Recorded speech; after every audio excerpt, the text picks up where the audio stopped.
angels be forgot and never on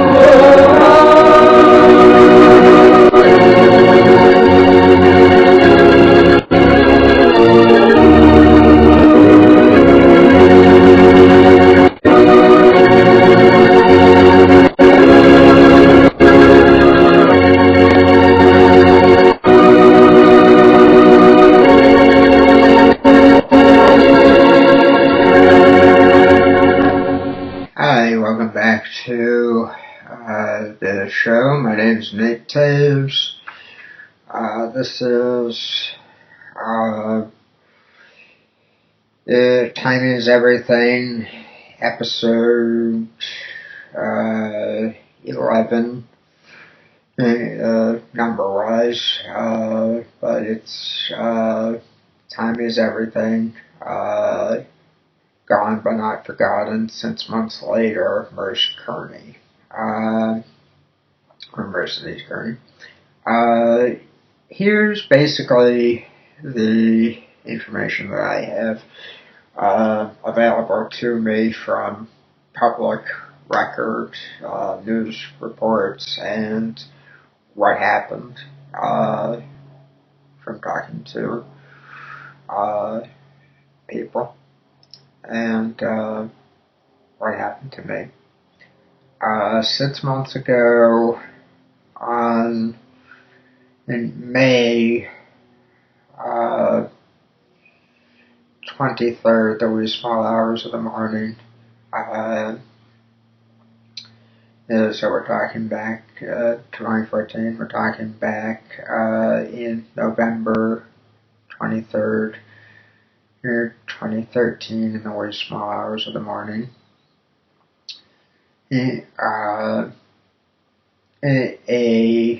A car crash occurred in Boston, and my friend Merce Kearney was in that car when it crashed. The driver was Gregory Calandris, or Greg, as Merce would call him. He was one of her exes, and he had a criminal record. He did DUI in September of 2013. In October 2013, he got arrested for domestic violence, and he has his license suspended from the DUI, and he was on probation from that and the domestic violence. And then he and my friend Merce went out drinking. Excuse me, I got to cough and sneeze. For those who ask, I developed a cough that sounds like a sneeze since I got sick in 2012. And I am now have a barking cough when I laugh, so I'm getting all sorts of coughs, and you may hear them on these podcasts, so I just want to explain that in case anybody asks what the hell was that, or Gesundheit, or whatever. It's a cough, not a sneeze. I, for some reason, usually don't sneeze on podcasts unless otherwise stated. Anyway, so Merce was in the car with Greg Calandris when they went to go out drinking, and both of them got snockered, and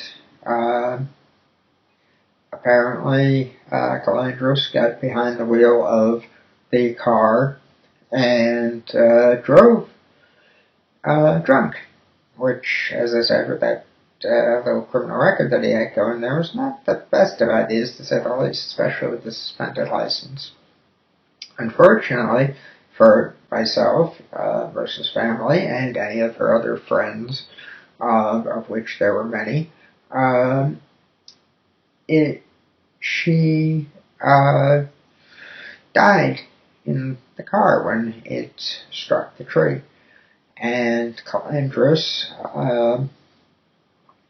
according to a reliable source that I have, tried to help, or so he claims, but failing to be able to do anything. He thought the same, which is where I believe everybody gets outraged and goes, how dare you, and what have you.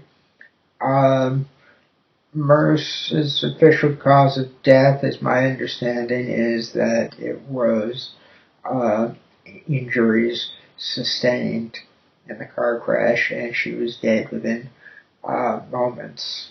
Whatever that means, it could be a matter of seconds, it could have been minutes. We don't know. We never will. I'd like to think it was pain-free and she was killed instantly, but with that dead within moments, I fear that I am not right in that way of thinking, nor do I want to think about that. I'm sure nobody else does, but it is a point worth mentioning for the sake of an argument. So, that is what happened on November 23rd in the wee small hours of the morning. Now, if you allow me, I'd like to crossfade verbally to November 23rd at night. I got together with Jonathan Sawyer, who you've heard on other podcasts that I've done, and he and I watched a movie, and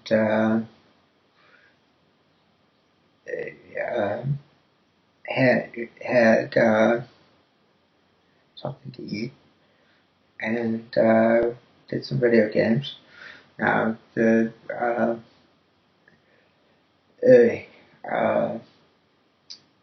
he was playing video games at the time, and I got I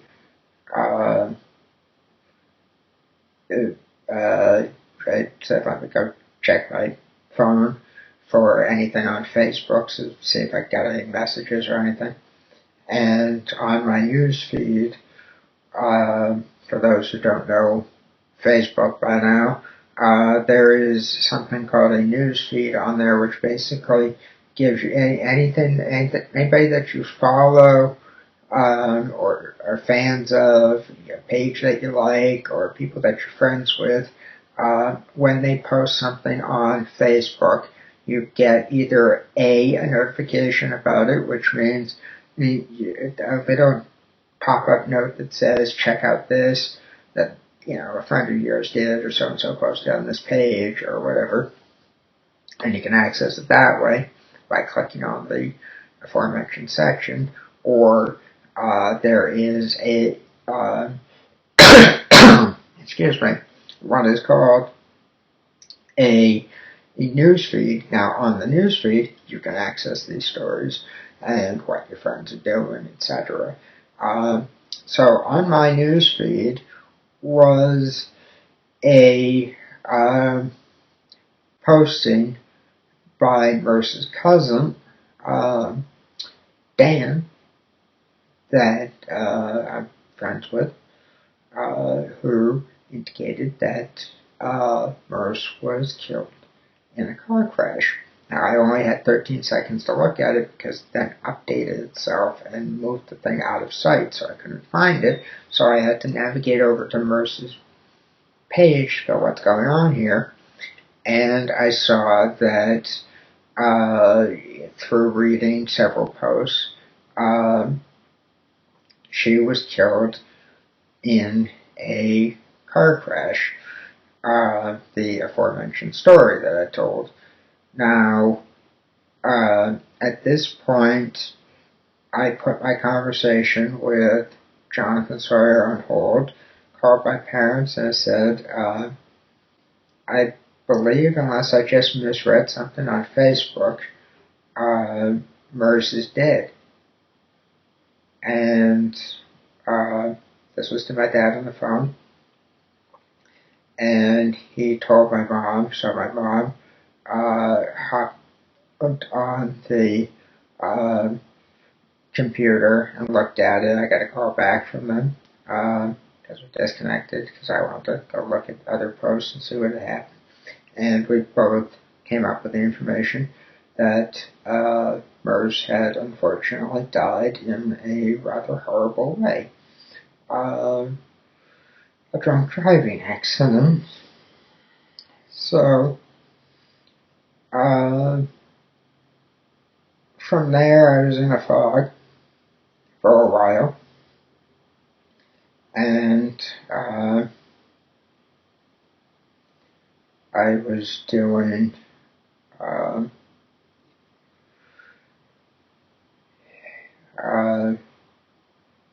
of a haze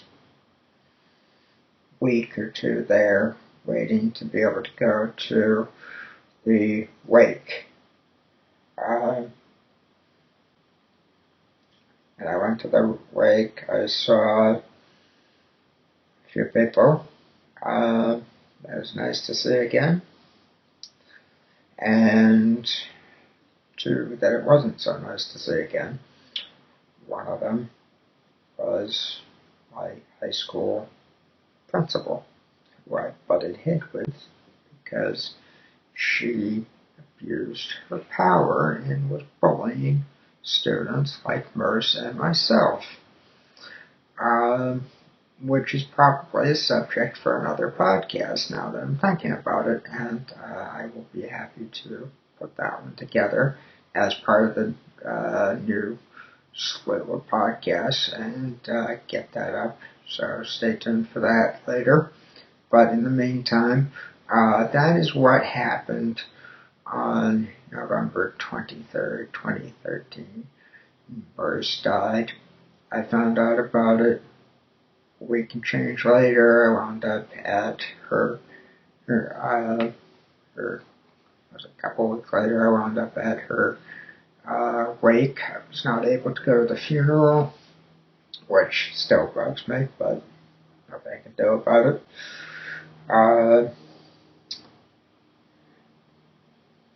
It's the 6-month anniversary, as I said. May 23rd, 2014.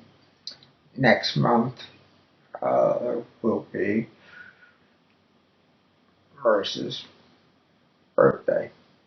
What would have been her 26th birthday. I'm going on 27. And arguably one of the two people that are the closest to me, aside from my mother, which would make it 3, died in a car crash. That is not something easy to live with, nor is it something that's easy to think about or talk about. However, I will endeavor to muster a smile because I have so many of them thinking about what Merce would have said in certain situations that I've been in since she died, and things that she would have laughed at, I think she would have laughed at, and remembering all the good times with her, of which there were many, both on the phone and in person. So let's get into that for a couple of minutes, shall we? There are numerous stories that I could tell that are humorous about conversations with her, ranging from topics of Twilight to death to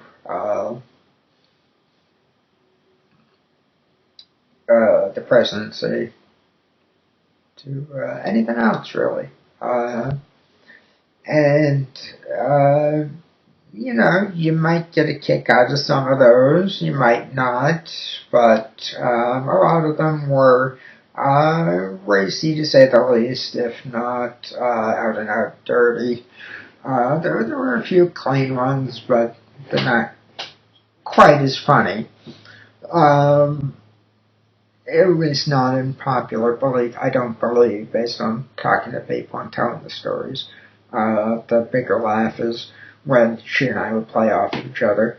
And it was kind of like The Thin Man, if you ever read that or seen it, saying Solving Murders, that series, was the 4 Thin Mans that were written by Dashiell Hammett and in book form, and the 6 Thin Man films. Anyway, that aside, it was like that. You know, back and forth banter. We took turns playing straight to each other. Other times, it was, you know, you get 2 comedians together and they're not necessarily playing straight, but, you know, they play off of each other well. That kind of thing happened. Jerry Lewis would comment on his partnership with Dean Martin by saying that it was lightning in a bottle and he knew that they had pay dirt, gold, whatever it is that he chooses to use at a given point. Same thing here with Merce. It was pay dirt, it was gold, it was lightning in a bottle. It had a lot of energy, she had a lot of energy, despite what you would say about being tired a lot. She actually had a lot of energy, and she thrived, as far as I can tell from talking to her, in Vegas during her stint there, during her marriage. You know, that was her town, the city that never sleeps. There's always something to do there, and she always liked having something to do when she'd come out to visit me during her trips back east or whatever. There's not a lot to do in Southborough. There's a few things that you can do, but they're more relaxed than, let's say, Vegas. So she would always say, you know, let's go somewhere, you know, whatever, and we'd go to someplace busy, and then she'd be all happy as a clam. No, I never understood that expression, by the way, happy as a clam. You could say happy as a pig in shit, but that'd be a lot more disgusting, and we don't need that. So, maybe mud, perhaps, although that's still a little dirty. Anyway, I'm trying to be a little bit humorous here because Merce always had a sense of humor about her passing, and about her life in general. You know, we just never expected that this would happen, and it's horrible. But as I say, I'd like to be able to tell you a couple of funny stories about Merce. Now, I sifted through for the past month. I was unpacking things or moving and what have you, with the headache of moving to New Hampshire, which is where I am now recording this podcast. It's the first one in New Hampshire. So, hooray, we've now reached a new state, and something to be celebrated in some small way. But let's hold the celebration for another time, because right now I'm doing a quasi-serious but somewhat fun podcast remembering Merce. Now, that said, the first story I would like to tell is a Christmas story. This happened her last Christmas in Vegas. Must have been like early January, I guess, or late December, one of the two, when I talked to her one time, and she had somebody else that she was talking to at the same time in person, but I was on the phone and she did this. Rude as all heck, and people would get driven mad or be, how dare you, but they, I would use it to be like, okay, well, since I'm getting forced to listen to somebody else's conversation, I'm going to butt in every now and again and say something. That was kind of my retaliation, I guess you'd call it, or amusing comeback at least. So I was on the phone with her, and she'd given her friend some Benoit balls for Christmas. One of her other friends, not me. Female, in Vegas. And so her friend was talking to her and saying, no, thank you for the gift. And Merce said, yeah, no problem. Have you been able to use them yet? And she said, no, I haven't. I've been busy and so forth and so on. And Merce said, well, they're a lot of fun. I want you to use them soon if you can. And her friend said, well, for the record, if anybody wants to look at Benoit balls, that you're doing that at your own risk and on your own time. I've endeavored not to say what those are on this podcast for the sake of keeping it somewhat clean. I've always been as clean as I can given the story, I guess. And this is one of the more tasteful ones. It's me playing off of her and stuff. But anyway, here it comes. So she's back and forth with the friend, and her friend says, I'm really afraid to use them. And Merce said, well, why is that? Her friend said, well, I'm afraid that I go into a store somewhere, forget that I had them in, and one would fall out. Being somewhat of a comedian, I've sort of been accused, I said to Merce, put me on speakerphone, I got a comment to make about that. So she said to her friend, my friend Nate's on the phone, he's got a comment to make about what you just said.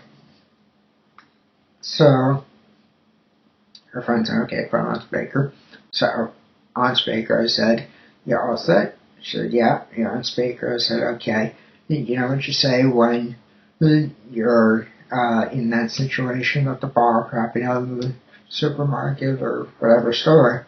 And then she said, her friend said, Merce's friend said, no, what do I say? I said, whoops, guess the surgery didn't take.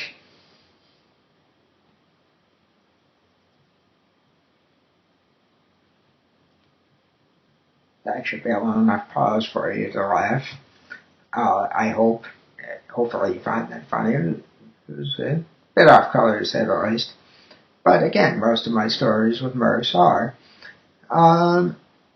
It's not a bad thing to be off color. You just have to have a taste for it.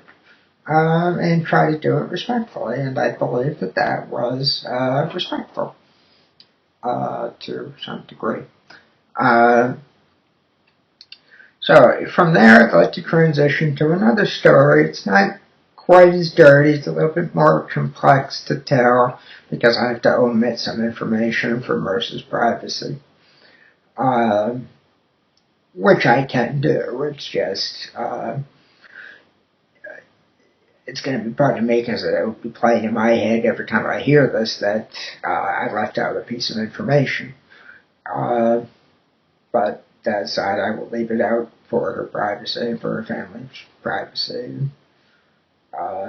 Endeavor to tell the story. Now, something came up with Merce. And she and I talked about it for hours on end one day while I was in college. And this was, my next to last year in college, just to give you an idea. I graduated, I escaped in 2010. So, talking, 2009, early 2009. So anyway, I was talking to her about this situation that arose, and it involved kill, let's put it that way. That's about as far as I'm going to go on that. So if you have any questions, comments, or whatever, I'm going to thank you to keep them to yourselves and not ask me for more information, because I really have to respect your privacy. So something came up involving a kid, and I was talking to her for hours on end that day about it. And I said, I'm exhausted. I gotta get something to eat, and I gotta go talk to the RA and or his sister about a few things. Can I call you back later? She said, sure. I said, okay, I'll talk to you tomorrow. Okay, great. Now, I went over to, I was in Haswell House that year, and I went over to Lakeview Terrace, which was the third property that they owned at that point. And I went to go talk to Tom Kerr's sister, Jen, who was a very lovely lady. And she and I were talking about the situation. Her boyfriend was going to be cooking pasta in somebody's apartment there, and Natalie Tack and Joe were in the bedroom off of the kitchen in this apartment that we were in, and it was Joe's apartment. So they were in the bedroom together. Get your minds out of the gutter, it's nothing dirty there for this story. So they were in the bedroom. Stephanie Kocher, who I haven't talked about much on these podcasts, was there sitting out in the kitchen table area, and I was sitting at the kitchen table. So if you figure middle of the kitchen table, I'm sitting on the right-hand side of the middle. Next to me, still at the middle of the table on the left side of me, was Jen Kerr. And then to her left was the side of the table, and that side of the table had Stephanie Kircher on it, either at it, whatever. Let you figure out where she was sitting, either on it or at it. So that's the physical setup. It's a low light situation, and I'm sitting there talking to Jen, telling her what's going on and asking her for advice and stuff. And she said, "Is the kid yours?" The kid in the story said, "No, it's not mine. I'm up here, remember, in Vermont, rather than Massachusetts." I made some joke about something that I won't get into here, and got her to laugh, and she said, okay, well, let me give it some thought. I gotta go check on my boyfriend who just left. So I said, okay, catch you in a bit. So I'm tired. It's like 11 o'clock at night kind of thing. So what did I do? I put my head down on the table, on the edge of the table, in front of me, and closed my eyes because my eyes were burning and what have you. And so I open my eyes up after they stop burning, and I look and I can see Stephanie Kocher sitting there, and I can see her processing something, so I just stay where I was. And then she got up slowly and walked around behind me from my left to my right.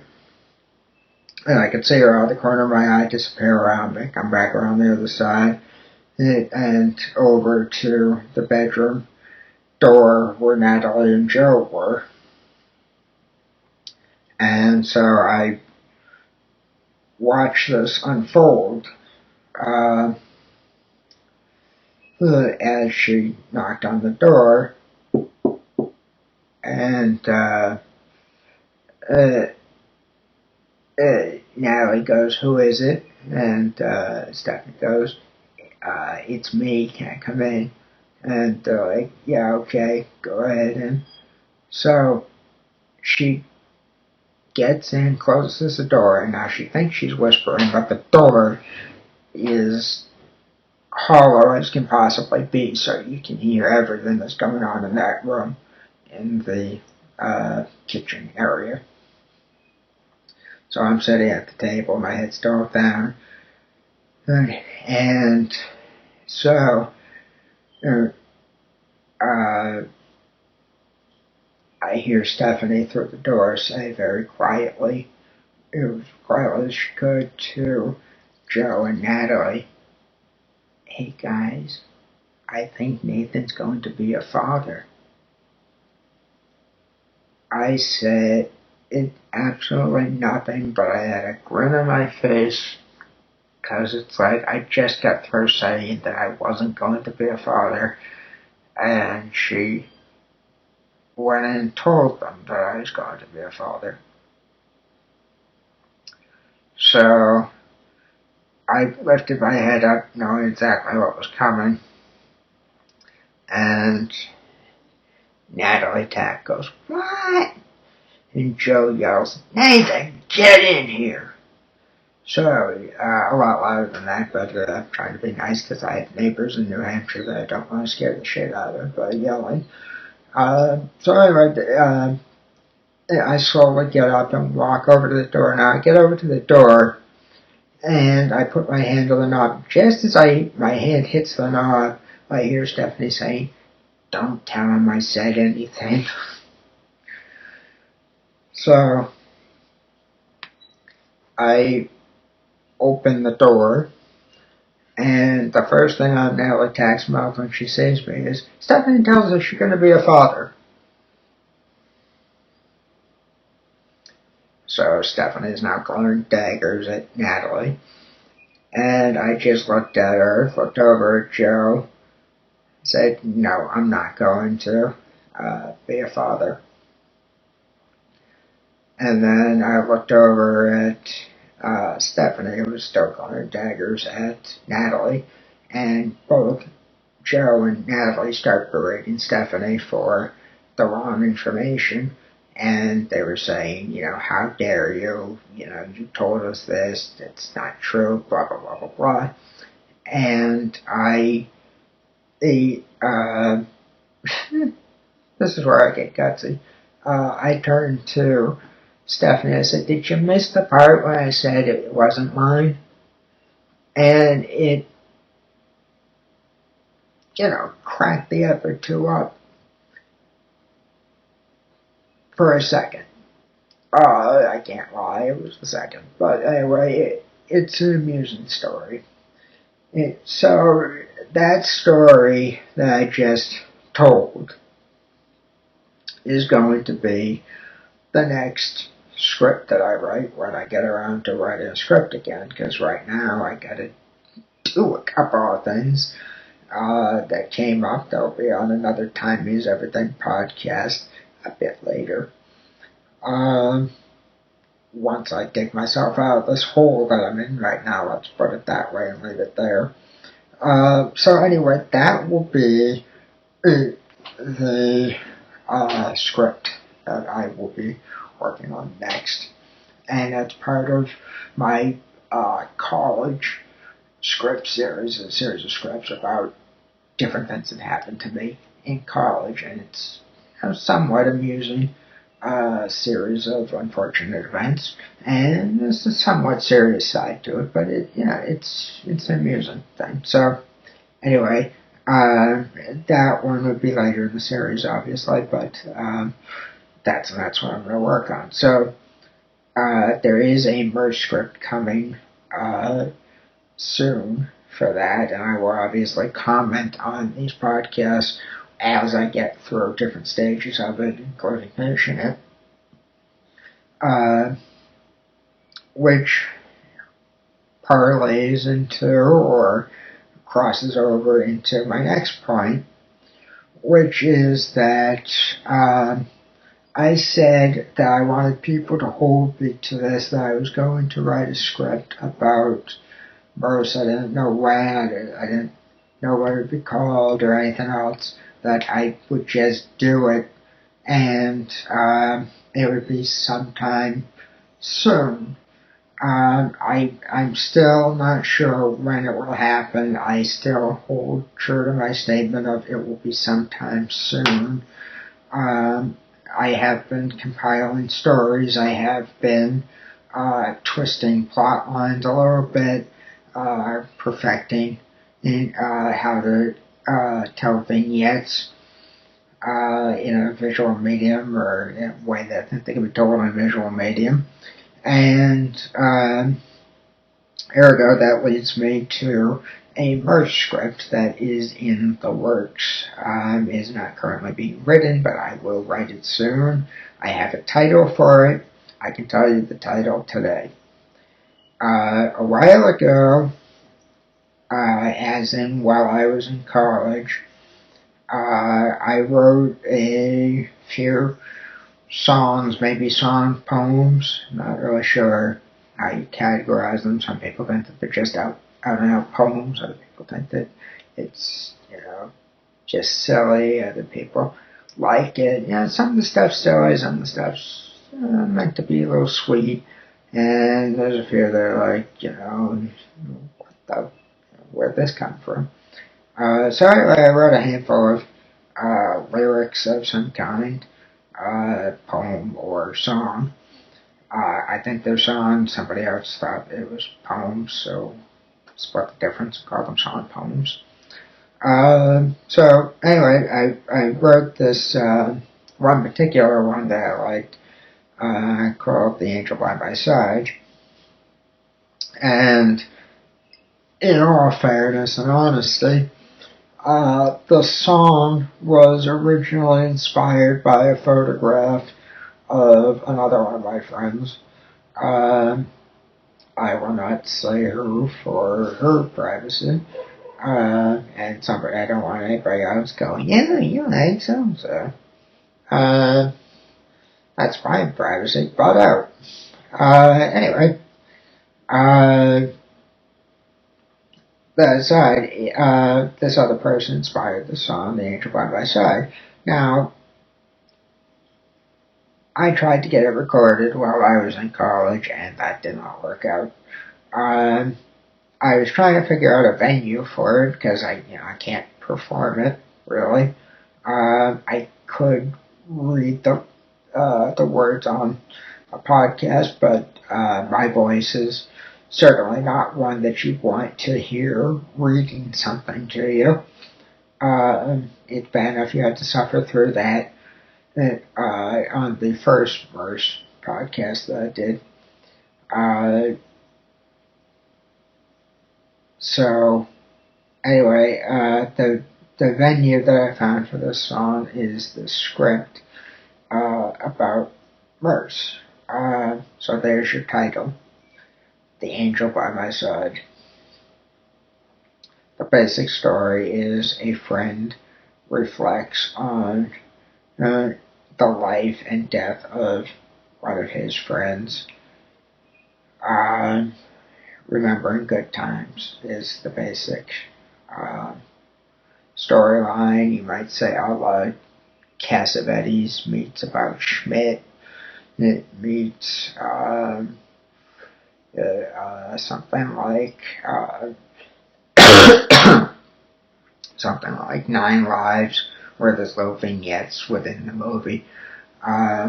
So you might say it's something like that, but it's or L.A. Noir in the way of stories within the stories and stuff.